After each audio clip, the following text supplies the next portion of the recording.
So the next part is going to be what happens when that information, that visual information, reaches the retina. Okay, how does it cross back? Well, the simple one is going to be the temporal retina. First of all, we talked before that all the cranial nerves had a nucleus, or most of the cranial nerves, but 3 of them have a nucleus in the brain stem. And the cranial nerve nucleus that's used by the optic nerve is going to be actually a nucleus in the thalamus, and I'll just draw those nuclei in here as a circle. Okay, these specific nuclei are the lateral geniculate nucleus. Okay, lateral geniculate nucleus, and there's going to be one on the right side and one on the left side, and these are actually part of the thalamus.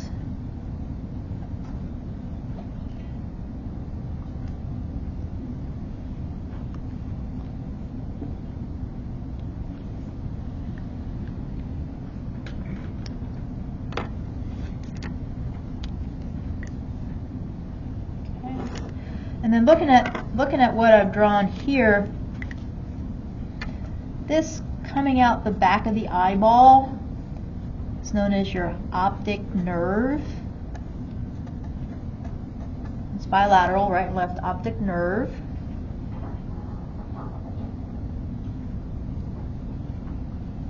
And then there's a special kind of crossing over area here, this little X area. This is known as your optic chiasm. CHIASM.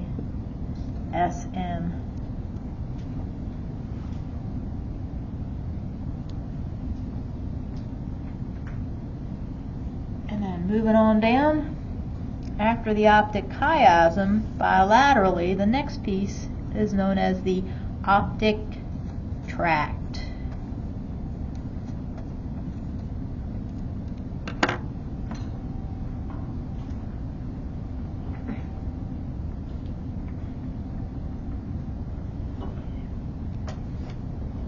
So, the temporal retinas are the easiest because they stay ipsilateral. They're just gonna, so temporal retina from the right eye just comes right on down, travels as the optic nerve through the optic chiasm, stays ipsilateral, and synapses with the lateral geniculate nucleus on the right side.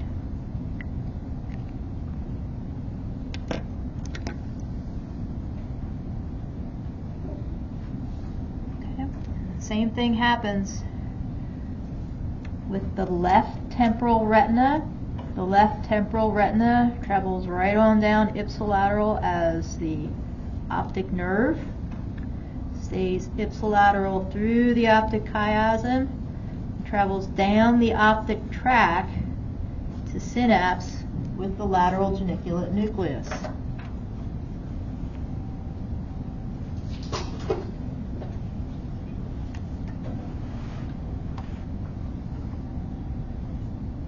Yep, it's going to cross over. All right, so let's look at the right nasal retina.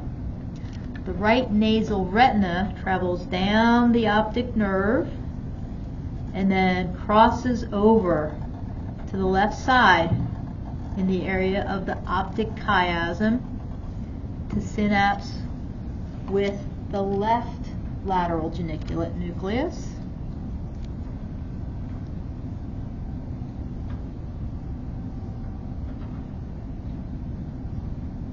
Question, Johnny? Are you good?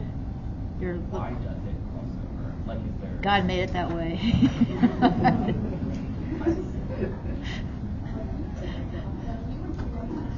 Absolutely. So, the right nasal retina travels down through the optic nerve and crosses over in the area of the optic chiasm to the left lateral geniculate nucleus. Okay, and then the nasal retina from the left eye travels down as the optic nerve, and then crosses over in the area of the optic chiasm to the opposite side, synapse with the right lateral geniculate nucleus.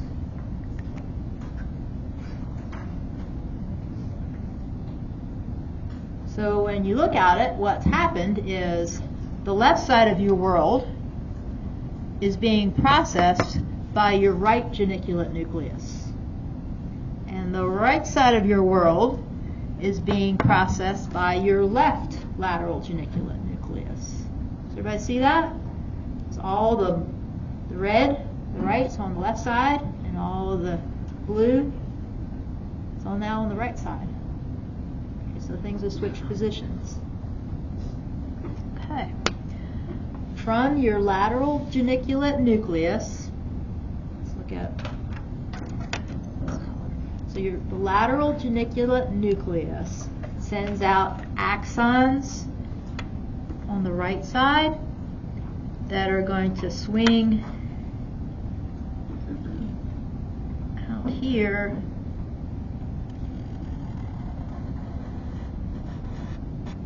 and synapse with the superior portion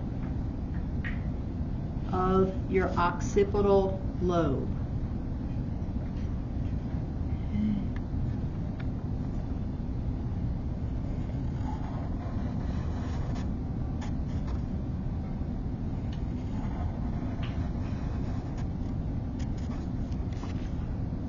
And the same way, lateral geniculate nucleus on the left side sends out axons. They're going to swing way out here and synapse again with the superior portion of your occipital lobe.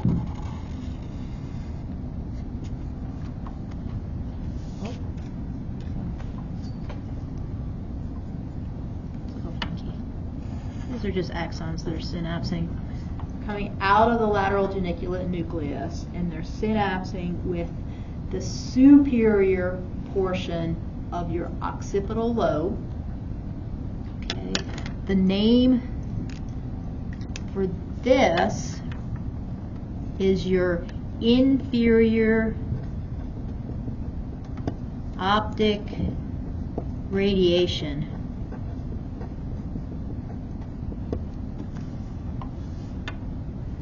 So your inferior optic radiation is composed of axons coming out of the ipsilateral lateral geniculate nucleus and then synapsing with the superior portion of your occipital lobe. And there's also, of course, axons coming out of the lateral geniculate nucleus. I'll just represent these as coming out underneath, that are going to synapse with the inferior portion of your occipital lobe.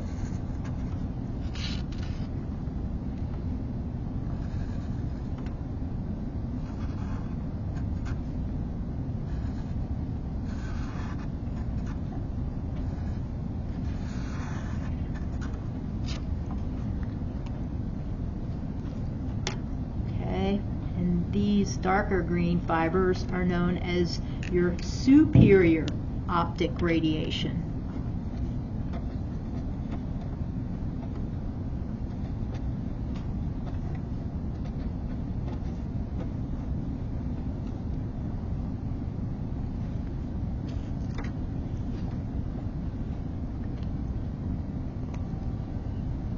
Yes? I'm sorry, can you define the inferior optic radiation? Sure. They are nothing more than axons coming out of the lateral geniculate nucleus of the thalamus that synapse with the superior portion of the occipital lobe.